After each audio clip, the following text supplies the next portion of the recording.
Hi guys, I'm Yes or No. A lot of you guys have been requesting that I talk about that exact moment that I got accepted to Harvard. I feel like you only love me for my brains. Alright, let's get this story started, shall we? So, what you need to know is that in high school, I applied to 8 different colleges. What a nerd! I applied to Stanford, the University of Southern California, Berkeley, the University of Wisconsin, Yale, Brown, Columbia, and Harvard. I applied to Stanford early decision, so when I got rejected, I spent the entire month of December in my room alone writing essays. 'Twas the night before Christmas, and all through the house, not a creature was stirring, except for my computer mouse. So pretty much every school that I applied to told me that I was gonna get my decision via email or online. But on Harvard's application, there was actually a box you could check that said, "Send me that sucker via snail mail!" or something like that. Obviously, I chose that option because I figured getting a rejection over email is a lot like someone breaking up with you via text. And me, I wanted a more intimate letdown. Choosing to get my decision via mail was actually the dumbest choice I could have made. I ended up going to Mexico at the exact time that Harvard was sending out their decisions. So I was not going to be at home to receive the news. And yeah, okay, I know patience is a virtue, but it is one I do not possess. So anyway, I get out to Mexico. By this time, I've already been accepted to USC and Wisconsin, so I'm pretty much on the California train. I pretty much committed that Katy Perry song to memory. California girls were unforgettable. Dang, dang, West Coast. These are the girls I love the most. So I believe that it was April 1st when I heard back from my first 2 Ivy League schools. Heard back from Yale first, and it was a resounding, "I'm sorry to inform you that."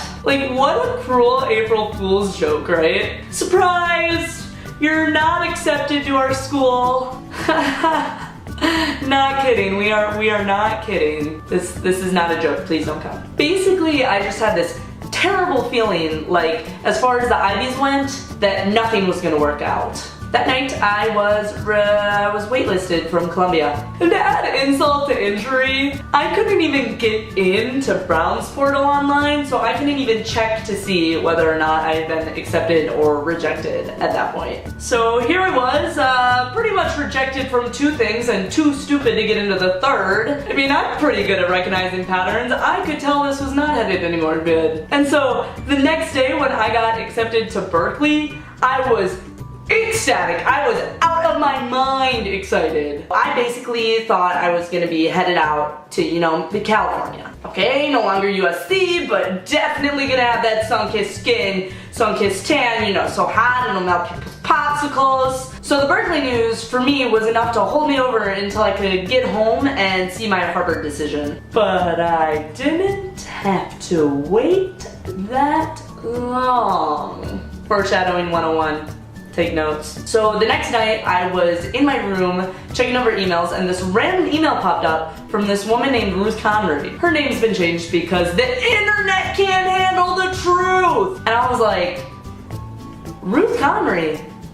Wait, Ruth Carter? I'm like, isn't that the woman who gave me my Harvard interview? Oh my gosh. And I looked over to the right in the little subject line, and in it said, congratulations! Well, it said congratulations, but there were 3 exclamation points, so I imagined it said congratulations! And I clicked on it and started reading, and I said, oh my god. And my Aunt Tana was sitting there, she's like, what? And I was like, oh my god. And she was like, what? Like she was like, what is going on with my brain dead niece? I couldn't even say anything. I just passed the computer over to her. I'm like, Donna, I think I got into Harvard. You better believe that night we went out for steaks. No, and actually that night, all I wanted to do was be contemplative. I mean, think about it, guys. Everything I had known about my world had changed in a few hours. Minutes, really. I just kept thinking that because of getting into Harvard, it meant that I would be able to accomplish anything I wanted, to meet people who were achieving things that were so much bigger than I was, and just doing amazing things that I honestly never really thought I could do. That was the first time in my life I cried tears of happiness. Yeah, okay, so I had to open up the floodgates and I couldn't stop crying for all 2 weeks, but in the past. And to tie up loose ends, I did end up getting into Brown, but my reaction to that was, crap, now I have to make an actual decision. And then after 2 hours, I decided I was definitely gonna be a Harvard student. So there you have it. I'm yes or no. I'm a rising senior at Harvard. And that was a story about the decision that 3 years ago changed my life. Bye.